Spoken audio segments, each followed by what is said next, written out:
Resources and services provided to inmates in Appalachia.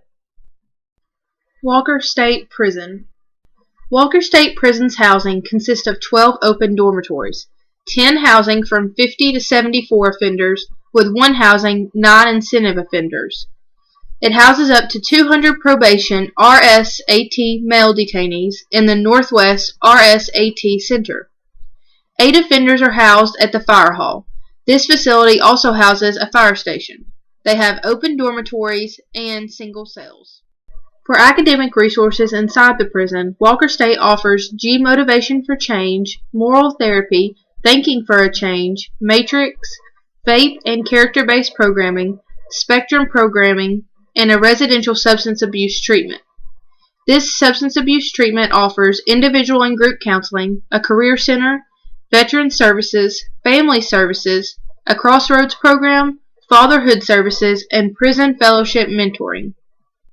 For recreation, Walker State offers outside time along with a wellness walk. Walker State offers various worship services and a Bible study. For vocational services, Walker State offers food preparation, building maintenance, mechanics, laundry, warehousing, custodial maintenance, metal fabrication, baker, cooking, barber, outside maintenance, and outside grounds. I had the pleasure of interviewing Skylar Jones, who is a substance abuse counselor for Spectrum Health Systems Incorporated at the Northwest RSAT on the Walker State Prison grounds. I asked Skylar about some of the resources offered to inmates at his facility. Skylar said that through Spectrum, the company that he works for, they offer education classes on drugs, relapse prevention, vocational skills, relationship skills, parenting and support systems, and many others. Aftercare, Spectrum offers substance abuse aftercare service as a way to help detainees transition from incarceration to limited supervision. It is a 6-month requirement, but they can be set back for violation of rules and such, in which case they will have to spend more time in a particular phase of the program or start a phase completely over. Services provided through Georgia Department of Corrections include a reentry class. It's a one-time class teaching job skills, which include resume writing, interviewing, and how to use job resources such as the Department of Labor and getting bonded. They also offer halfway house listings. There's a Georgia Department of Corrections counselor or case manager who is able to help the detainees with housing arrangements. A chaplain is also offered, and each prison has a chaplain on site to respond to and address spiritual needs and concerns. I asked Skylar if inmates seem to participate and take advantage of the resources offered to them. Skylar stated that there's very minimal participation in the educational services provided by Spectrum, which is a real bummer to him because that's his job, and they're in the program for 9 months, during which time they have to attend class every day. Skylar says that some really do try to apply themselves and learn anything they can. However, there's still some that do not participate.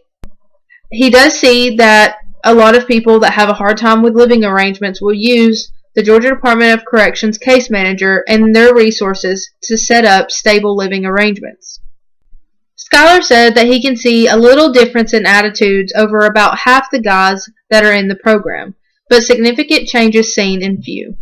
When asked about what resources should or shouldn't be offered, Skylar said that the education component, because each inmate has to attend 6 90-minute groups a week for 9 months. There's a ton of overlap in the curriculum, and the detainees can tell. It causes them to disengage early on, which calls for a long 9 months. Skylar believes that lowering the amount of classroom time would allow for a lot more individual counseling. Skylar said that overall he believes that the Georgia Department of Correction offers adequate resources. Skylar stated that he believes that the detainees who fully engage in the resources provided make positive changes and are more prepared when they are released. More people would engage if there were more consistent structures to these programs. Skylar stated that the substance abuse aftercare service is provided to inmates once they are released, and probation almost always requires probationers to attend AA and NA meetings even after finishing the substance abuse aftercare service. But a service is not really provided by the Georgia Department of Corrections or Spectrum when inmates are released. Right now, Skylar feels that society does not need to do any more for the population for which he works with. Due to recent criminal justice reform, most probationers are being sent to residential substance abuse treatment centers across the state in order to attempt to rehabilitate them instead of simply sending them to prison. This has caused these centers to provide services to offenders who are not suitable for treatment. These centers have seen quite a lot complete multiple residential substance abuse treatment sentences. This is a unique time in that offenders are being given more chances or opportunities than ever before. Floyd County Prison. Floyd County Prison's academic programs include General Education Diploma and Remedial Reading and Math. Floyd County's counseling services include Individual, Alcoholic Anonymous, Narcotics Anonymous, and Motivation for Change. Floyd County Prison offers general recreation and various worship services. I interviewed Brian Haskins, who was an inmate at Floyd County Prison. I asked him about the services offered inside the prison, and Brian stated they had medical, library, GED classes, a work program, moral therapy, motivation for change, thinking for change, 12-step program, a counselor, church and Bible study groups, and college classes. Brian said that most people don't see movie night, TV room, and early release opportunities as resources, but he definitely did. I asked him what services were offered when he was released, and Brian stated they had drug classes, information and help to find a job, counselor resources, and GED resources. Hays State Prison. Hays State Prison is comprised of 10 general population dorms, consisting of 62 beds per dorm for a total of 620 beds. One fast-track building housing 256. There are 6 special management unit dorms consisting of 218 beds. Hays Annex consists of 8 dorms with 50 beds per dorm for a total of 400 beds. The outside fire station has 10 beds and the infirmary has 9 beds. We also house approximately 500 Level 2 mental health offenders throughout the institution. This facility also houses a CERT team, 2 tactical squads, a special management unit, a K-9 unit, and a fire station. Hays State Prison has open dormitories, single cells, and faith character dorms.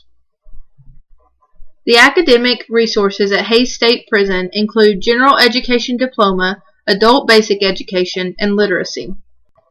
The counseling resources at Hays State Prison include family violence, moral therapy, motivation for change, thinking for a change, career center, behavior stabilization, reentry, matrix, and anger management.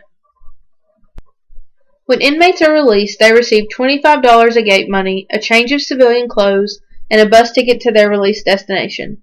Additional resources are provided to inmates with mental illness under the Transition Aftercare for Probationers and Parolees program.